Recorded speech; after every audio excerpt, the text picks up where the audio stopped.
Hello, my creepy lovelies, and welcome back to another cliffhanger tech story. This one is called Escape Room. Let's begin, shall we? Unknown says, I've been watching you, Katie. Admirable that you haven't started to scream. The others have proved much weaker. Where am I?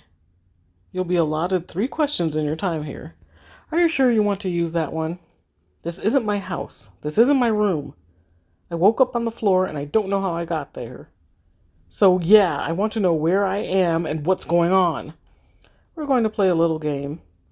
Please, I'm really claustrophobic and this place is so tiny. This is a game of my own devising. Welcome to the escape room. You'll have 1 hour to find your way out. What happens in an hour? You'll die. Slowly. Rude. And that was your second question. You're crazy. You know I don't like that term. Well, I'm sorry, she knows you. What's happening? The walls just closed in a little bit. Consequences for your actions. And if you talk back again, I will close them even more tightly. Okay, see, this is why psychopaths get on my nerves. She, whatever it is, kidnapped this girl and threw her in a room, probably knowing that she's claustrophobic too, and basically probably is going to kill her if she doesn't, get out of the room in time. But she's not allowed to have even the tiniest bit of an attitude over it. Oh my gosh. Do you understand? I understand. Good. Now describe your surroundings. Why? Can't you see it? Do you really want that to be your last question? No. Okay, I can do this. Looks like there was a dinner party here. There's a table in the middle. There's a bunch of half-empty wine glasses and a big vase full of roses. And one heavy metal door with 2 locks on it. You will have to get the locks open to escape.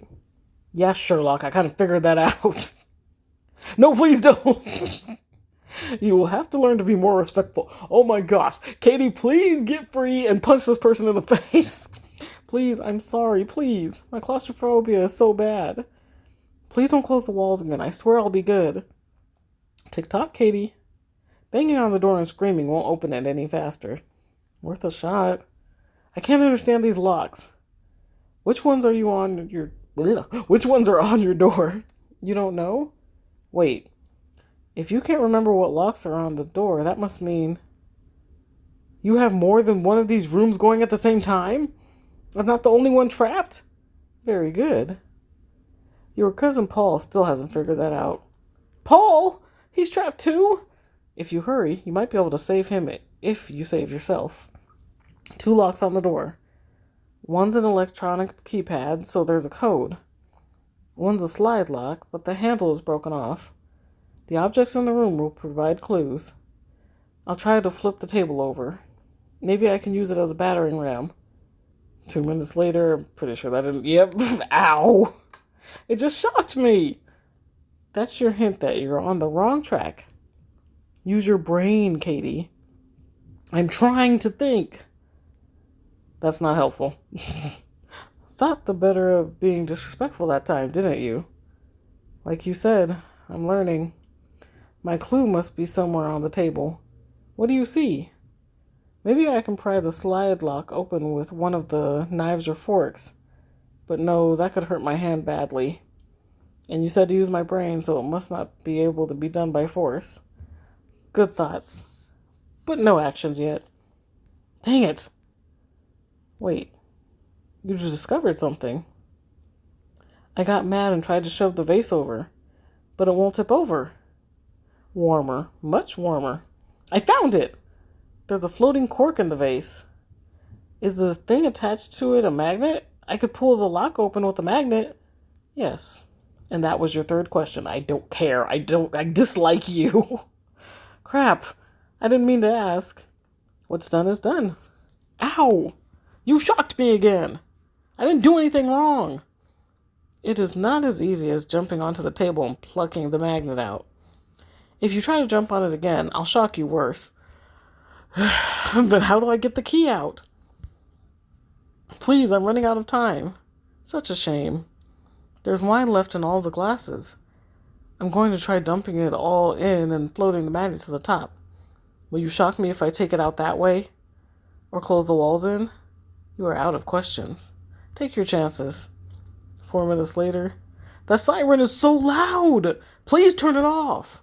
Congratulations! That means that sound means the first lock is undone. You, really, it can't just be a normal click. It has to be a really loud, obnoxious siren. You took a little too long with it, though. I can't think when you do that, please. Poor Paul. He's huddled in a ball, sobbing. Leave him alone. I'm afraid he has even less time than you.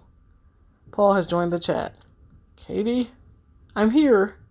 I'm gonna die in here. I can't breathe. What are you doing to him?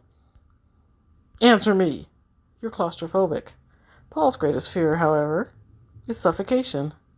You're sucking the oxygen out of his room? With one push of a button, technology is amazing. Katie, help me. Help me. Paul, just hang on. Promise me, you have to hold on. Paul has left the chat. I don't think he's gonna hang on. The code on the keypad. How many digits is it? You are out of questions. But it could be anything. Should have used your questions more wisely. 1 minute later. Don't shock me again. Only 2 more tries left to figure it out. Please. The shocks hurt so much. I can't keep standing up much longer. 1 chance left. I can't do it. It's impossible. It could be any combination, and I don't even know how many numbers. Shall I end your torment then? And simply close the walls in entirely? A pity. You've done so well. Wait. You said there were clues in the room. I used the wine and the vase, but not the flowers. 40 seconds left. There are 4 of them. So it's 4 numbers. Wait! I know! If I can just stand up. Better move quickly. 2 minutes later. The siren is now the best sound I've ever heard. Congratulations, Katie, you've made it out. Yeah, nailed the code. And that's how I figured out who you are, too. Oh, you think so, do you?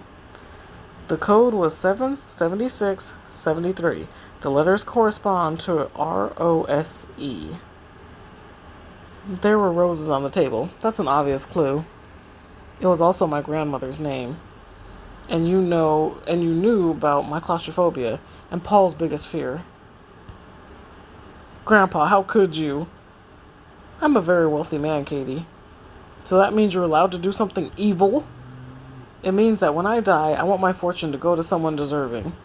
Someone clever, innovative, brave. This was the only pure way to test you. You're a monster. And you stand to inherit over $70 million.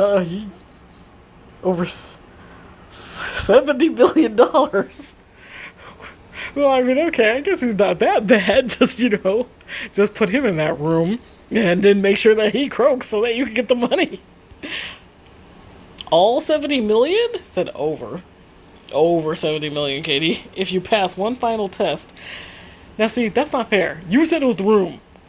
What is it? Your cousin Paul is the last contender. He has only a few moments left. Will you volunteer to go back in and help him out of his own escape room? And split the money if you both survive? Half of 70 million? I couldn't think for 5 seconds. Half of 70 million is still a whole bunch of money. So yes, I would save my cousin. Or will you let him die? Tick-tock, Katie. Tick-tock. Oh, hey! This is messed up. I really hope that she would choose to save him, because that's just wrong. Oh, no, sorry, guys. I don't know. Sometimes I can't. My brain, won't let me read very well, so I hope you guys are still able to enjoy it, and I'll see you next time for another cliffhanger text story.